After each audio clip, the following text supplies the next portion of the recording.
Pertanyaannya begini, kita beriman tidak? Beriman. Sekarang Allah turunkan hukum khusus bagi insan beriman yang tidak berlaku umum. Kalau kita ikuti, maka terjawab pertanyaan kita, ya Allah, apa manfaat iman kami kepadamu yang hubungannya dengan rizki? Ya, dampak iman kami terhadap rizki apa? Maka diturunkanlah ayat 172 di surah Al-Baqarah itu. Yang tadi 168 sekarang pindah ke 172. Paling kiri agak ke atas sedikit ya. Maka yang tadi ya ayyuhan nasu, yang ini ya ayyuhalladzina amanu. Sudah beda ya? Yang Al-Baqarah 168 ya ayyuhan nasu. Al-Baqarah 172 ya ayyuhalladzina amanu. Jelas? Hei semua yang telah menyatakan dirinya beriman. Kulu tetap sama dulu. Ikhtiarnya sama. Jadi bukan berarti sudah beriman gak ada ikhtiar. Tetap kamu pun kalau sudah beriman tetap hukum ikhtiar berlaku kata Allah. Yang gak bisa, ya Allah, asyhadu an la ilaha illallah, asyhadu anna Muhammadar Rasulullah. Jatuh emas 10 kilo dari langit, boom. Gak begitu. Tetap ikhtiar, kulu kerja juga. Tapi perhatikan cara bekerjanya insan beriman. Ini yang ingin saya maksudkan. Dan ini bukan sesuatu yang menghasilkan keluhan. Jadi kalau kita sudah mengerti dan benar-benar beriman, ikuti ayat ini, perhatikan jaminannya. Kulu min thayyibati ma razaqnakum. Fokus ke sini. Al-Baqarah ayat 168, kulu dengan ya ayyuhan nasu kulu mimma fil ard halalan thayyibah, halalan thayyibah. Ya ayyuhan nas. Al-Baqarah 172. Ya ayyuhalladzina amanu. Nah, saya highlight ya. Yang ini ya ayyuhan nas, manusia, hukum umum, ini sifatnya universal. Yang ini ya ayyuhalladzina amanu, spesifik untuk insan beriman. Yang ini kulu mimma fil ardi. Yang ini kulu min thayyibati ma razaqnakum. Insyaallah. Fokus baik-baik. Pada hukum umum ya ayyuhan nasu kulu mimma fil ardi, hukum ikhtiarnya dibuat oleh Allah Subhanahu wa taala dengan hukum umum yang rizkinya akan turun berdasarkan dengan kerasnya ikhtiar. Semakin tinggi ilmunya, semakin banyak kerjanya, semakin juga berbanding lurus dengan rizki atau kuantitas rizki yang didapatkan. Jadi kalau kerjanya makin keras, ya kan? Makin kuat, makin disiplin, makin banyak waktunya, maka demikianlah kuantitas rizki makin datang, makin banyak, makin banyak, makin banyak. Bagi insan beriman, Allah rubah hukumnya. Perhatikan, kulu min thayyibati, dihapuskan kalimat mimma fil ardinya. Ini asalnya begini bunyinya, min, ma. Kulu silahkan kerja, aktivitas ikhtiar. Mimma fil ardi, di setiap tempat yang kamu bisa jejak di bumi. Gak ada di sini, pindah sini, pindah sini, pindah sini, mencari. Ya kan?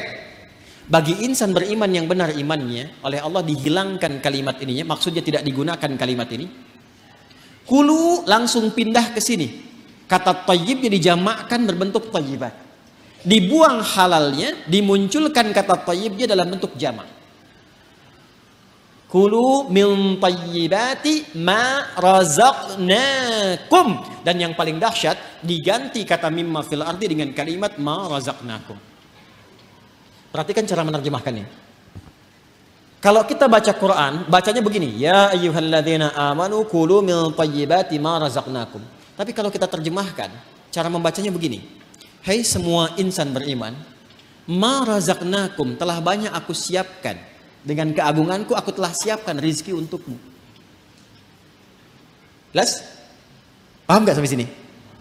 Nah, bagaimana cara mendapatinya? Maka mencarilah, berikhtiarlah untuk mendapatkan aku yang telah siapkan itu, yang telah aku siapkan itu dengan imanmu. Bagaimana ya Allah cara mencari rezeki dengan iman? Pertama, Allah buang pada bagian kedua kata halal yang nggak disebutkan. Yang ini halalan thayyibah, yang ini dibuang kata halalnya. Tidak ditemukan kata halal. Ya ayyuhalladzina amanu kulu min thayyibati, halalnya kemana?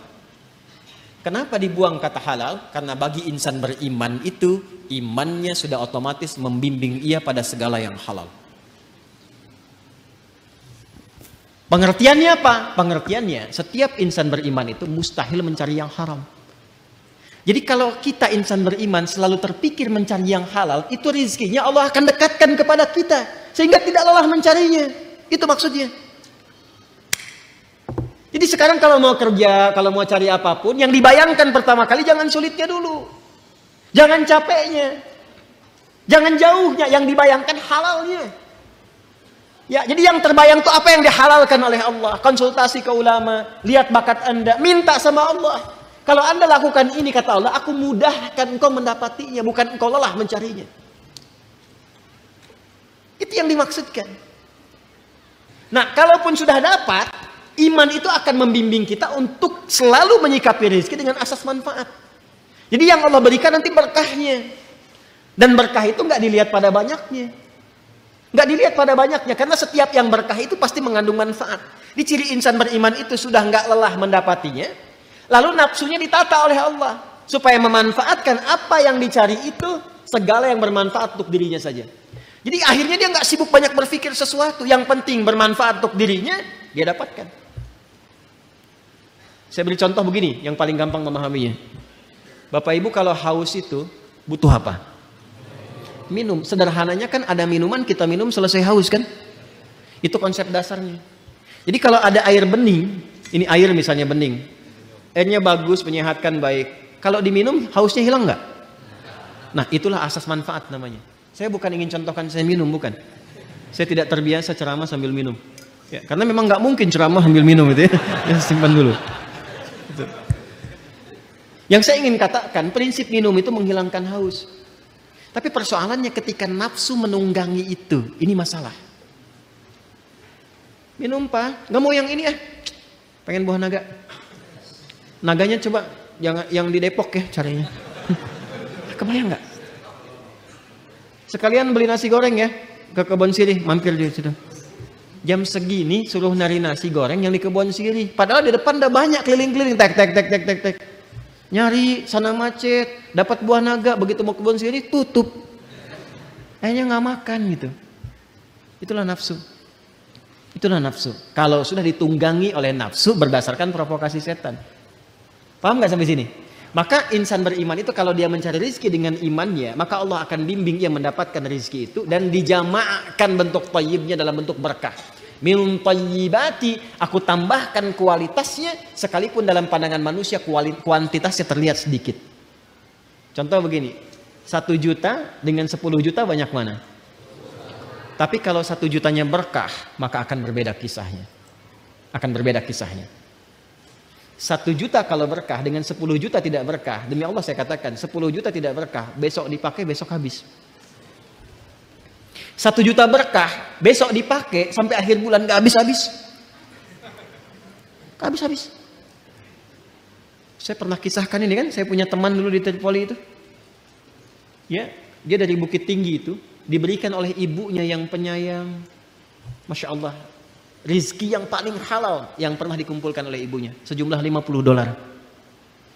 Ia berangkat teman-teman sampai di Tripoli, selama 4 tahun, itu nggak habis $50 itu. Dan nggak pernah terpakai $50. Sampai dia berazam mohon pada Allah, saya ingin ganti perjuangan ibu saya memberi saya ini dengan menghajikan beliau, dan dikabul oleh Allah.